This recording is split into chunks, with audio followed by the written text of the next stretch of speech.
నమస్తే, నేను విష్ణు నాగిరెడ్డి.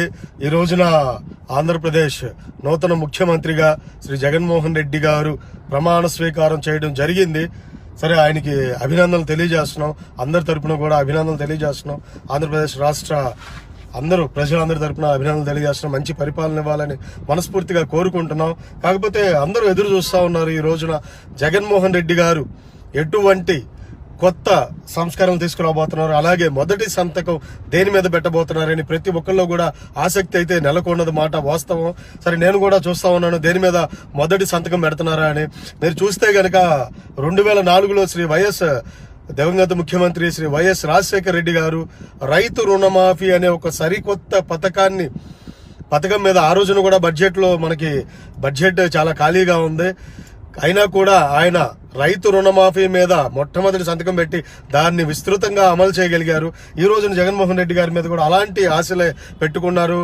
ఏం చేయబోతున్నారా, నవరత్నాల్లో మద్యపాన నిషేధమనో లేకపోతే ఏదైనా కానీ ప్రత్యేక హోదా మీద నేను ఫైట్ చేయబోతున్నాను సంతకం పెడతారని అందరూ ఎదురు చూశారు. అన్నిటికీ విరుద్ధంగా ఈ రోజున ఆయన అవ్వా తాతల కోసం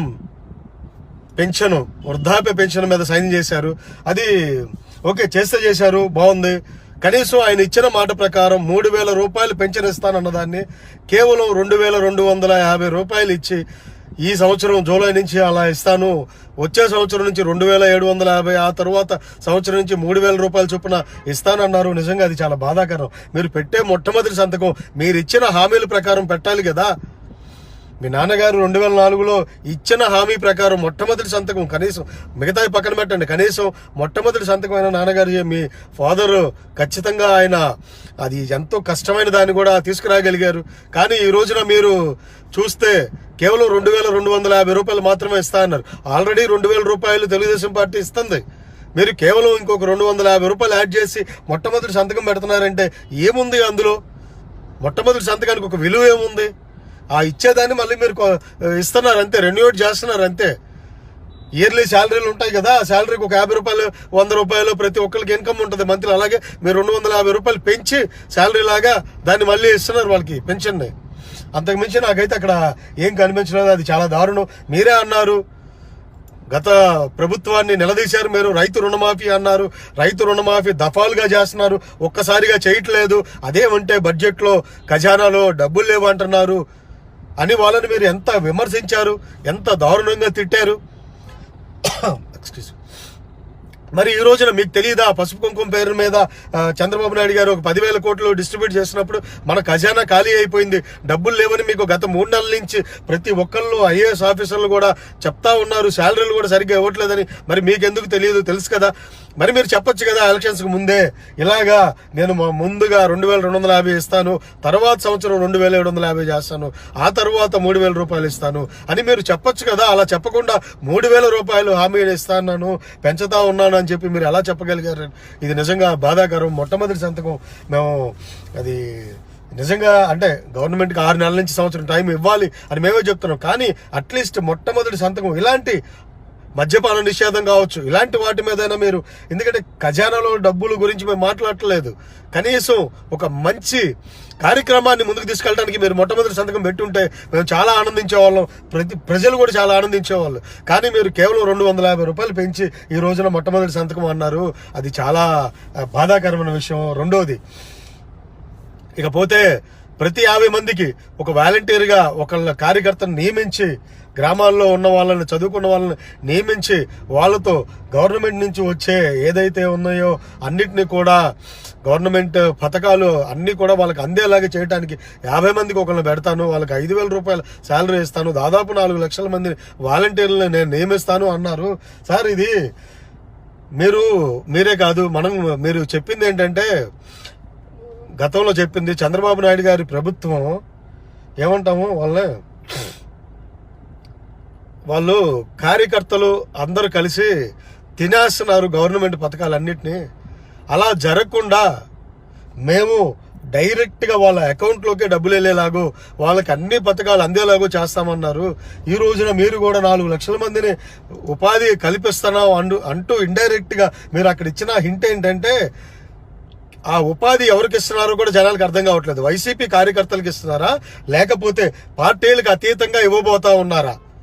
వైసీపీ కార్యకర్తలకు ఇస్తే వాళ్ళు చేసినటువంటి చంద్రబాబు నాయుడు గారు చేసిన కార్యక్రమాలే మళ్ళీ పునరావృతం అవుతాయి తప్పించి కొత్తగా వచ్చేదైతే ఏది ఉండదు అని చెప్పేసి మేము చెప్తా ఉన్నాము. ఎందుకంటే సేమ్ అదే జరుగుతూ ఉంటుంది ఇక్కడ కూడా.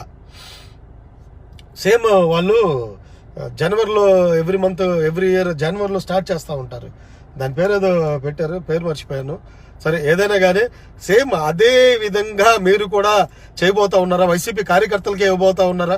అదే నిజమైతే నిజంగా వైసీపీ కార్యకర్తలు మీకు 4 లక్షల మందికి ఇస్తే ఆ 50 మందిలో ఒకడు, అరే ఈ 50 మందికి ఒక కార్యకర్తను మీరు ఎవరినైనా వాలంటీర్గా నియమిస్తే వాడు ఏం చేస్తాడు? ఆ 50 మందిలో జనసేన వాళ్ళు ఉన్నారా, లేకపోతే తెలుగుదేశం పార్టీ వాళ్ళు ఉన్నారా? వాళ్ళకి అందనీయకుండా మిగతా వాళ్ళకి అందేలాగా చేస్తారా? వాళ్ళని ఇబ్బంది పెట్టే పనులు చేయడా, లేదా ఏదైనా ఎగ్జామ్స్ పెట్టి ఆ కార్యకర్తలు మీరు సెలెక్ట్ చేయబోతున్నారు వాలంటీర్స్ని? అది కూడా మీరు సుస్పష్టం చేయాల్సిన అవసరం ఉంది.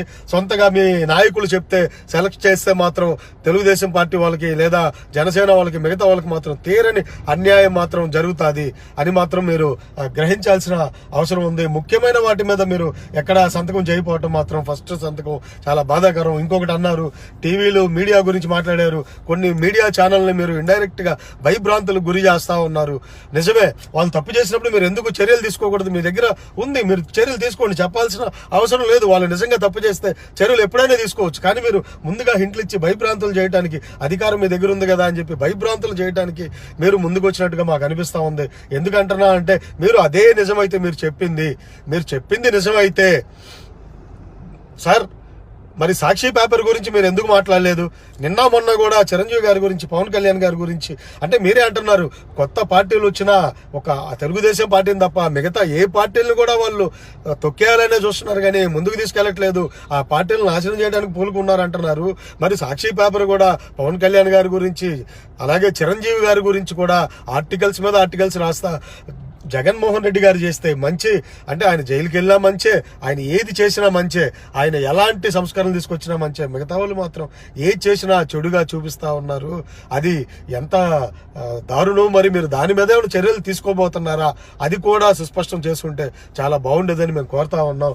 సో ఇందులో బాధాకరమైన విషయం ఏంటంటే మిమ్మల్ని నిజంగా విమర్శించాలని అయితే కాదండి, వైసీపీ పార్టీ వలన కావచ్చు, జగన్మోహన్ రెడ్డి గారిని కావచ్చు విమర్శించాలన్న ఉద్దేశం ఏది లేదు. ఎందుకంటే 6 నెలల నుంచి 1 సంవత్సరం పాటు టైం ఇవ్వాల్సిన అవసరం ఉంది ప్రతి ఒక్కరికి.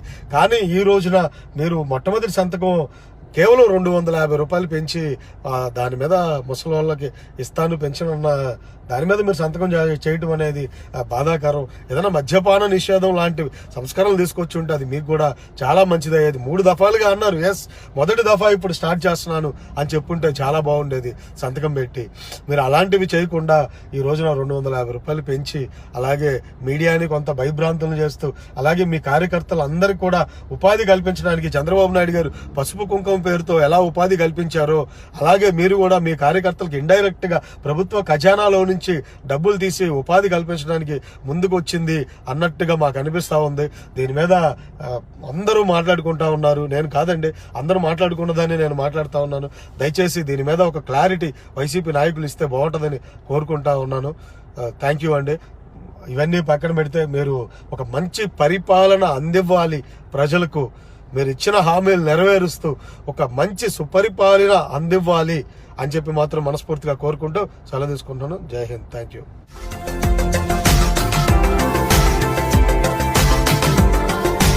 మరిన్ని అప్డేట్స్ కోసం మా ఛానల్ని సబ్స్క్రైబ్ చేయండి.